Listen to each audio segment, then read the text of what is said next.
Република Македонија ја доби седмата последователна препорака од Европската комисија за отворање на преговорите за членство во Европската унија, но под услов целосно спроведување на договорот од јуни-јули и да се почне со реформите по препораките на Европската комисија, соопшти еврокомесарот за преговори за проширување Јоханес Хан во Комитетот за надворешни работи на Европскиот парламент во Брисел.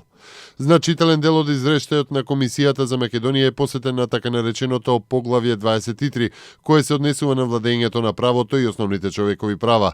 Во овој дел од извештајот се потенцира дека Македонија има одредено ниво на подготвеност и имплементирање на европските стандарди во областа на судството, владењето на правото и почитувањето на човековите права.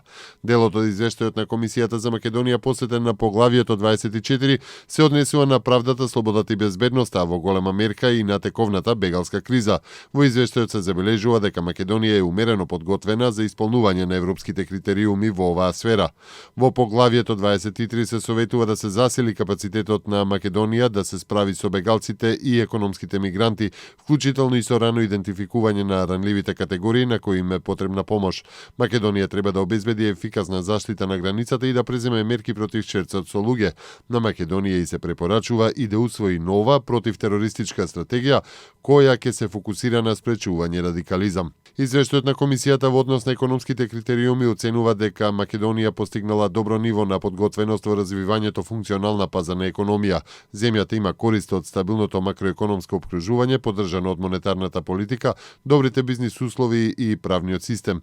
Комисијата има одредени забелешки во однос на менаџирањето на јавните финансии. По вчерашното пукање во клиничкиот центар, полицијата до основното јавно обвинителство Скопје поднесе кривична пријава против 34 годишен ИН од Скопје заради убиство во обид и недозволено држење на оружје. Кривична е поднесена и за АКН, 36 годишен од Скопје, за соизвршителство, насилство и напад врз службено лице при вршење на работи на безбедноста, а се е поврзано со вчерашниот инцидент во клиничкиот центар Мајка Тереза во Скопје. Официјално пријавените кривични дела били извршени во 9 часот и 10 минути во просториите на оделението за дигестивна хирургија во клиничкиот центар. Повод за инцидентот била смртта на нивната мајка, која била пациентка на докторот во кого еден од пријавените пукал.